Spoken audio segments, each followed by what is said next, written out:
YouTube, I am so sorry that I have not followed through with the script about poly or polymorphs, poly relationships. I actually ended up finding out something new about herpes, and so I'm definitely going to share it with you guys. Apparently, herpes doesn't only mean outbreaks, like visual outbreaks. Herpes also fucks with your central nerves, and it can cause you to be basically paralyzed and down for a while, which is what happened to me. I found out, I woke up one morning and I couldn't turn my head. I couldn't move my head from left or from right. My back was extremely in spasms. I couldn't sit up for a very long period of time. I basically was in bed for like a month and a half. And even when I tried to work on the script a little bit more, I ended up having it started up again. What I did is I treated it with acupuncture, because you know I'm all about natural healing and medicine. I treated with acupuncture, sage tea, and I did have some muscle spasm medication that was old as hell.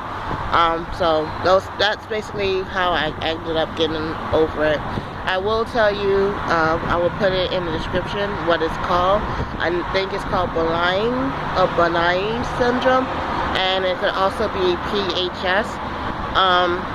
One works on the nerves, the other one works on the red blood cells, so it's like HIV, but it's not. It works on the red blood cells, the healthy blood cells, and both of them can cause the muscle twitches to happen. I just came back from Memphis, Tennessee. I was working at Bonnaroo, and I ended up running into my ex's or estranged doppelganger. I think that happened because the universe is still bringing him up and bringing us together, because we need to have that closure in our lives. How things went down between us, it shouldn't have happened that way. The drama shouldn't be, there shouldn't be no drama or anything else. And that it's just basically, you know, and if it's not only happening to me, because if it was only happening to me, then we wouldn't be running into each other. And if it was only happening to me, and that is only on my side, then a lot of things wouldn't be happening. So I just really think we need to get together and have that closure and do things the right way. We had an appointment to a date that we set aside. I know I shouldn't even be talking to him at this point, but like I said, I give everyone a chance. I give everyone a chance to do what's best for them as well as for myself. So we had an appointment to get together the month before last. He didn't show up. He later, like last month, stated that he was having the same thing that I went through for a month and a half, so I forgave him. At the same time, I reconnected with my youngest son's father, and that brought up a whole lot of shit and drama that I just wasn't ready to deal with. That was my last straw, basically. I have a 2-month and 2-year rule with my children's father. They have 9 months and 2 years to get their shit together, to get what they need to do as men and as fathers to get themselves together. If they don't do it within that time, I normally disappear, and then, you know, I try again when the child is around 10 years old, because the child knows right from wrong. It's not really dependent on them like it was when they were babies.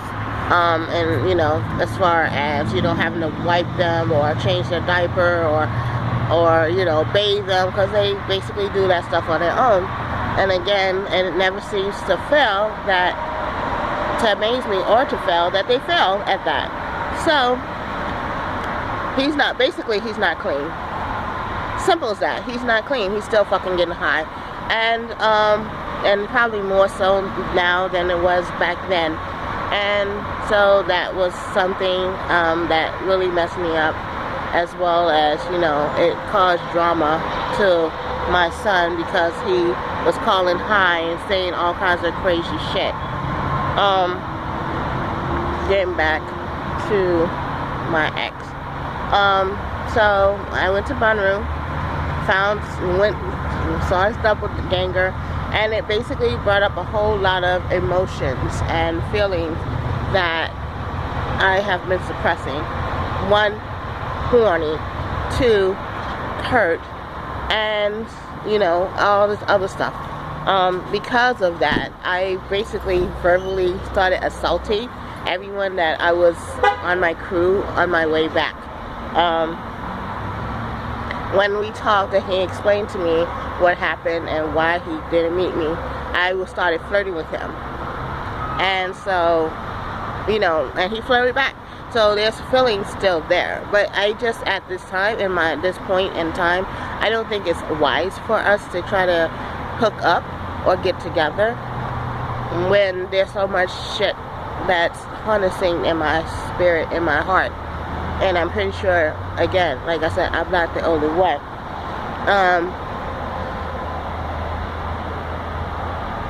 Next week would be our baby's 4-year-old birthday. And I really has been like avoiding it. Normally around April, May, I start getting really depressed. This is my 3rd time making this video, and I was really crying, and I had to get out. I was inside. I had to get out. I'm at the car repair stuff.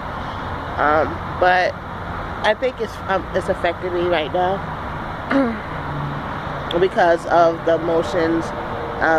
A part of the emotions of being horny and in love and all the other stuff. It's pain and it's depression. I met a lot of women up in Tennessee where I was working that just gave up their children, and I can't never imagine just giving up my child. I've had a hard time with my 3 boys.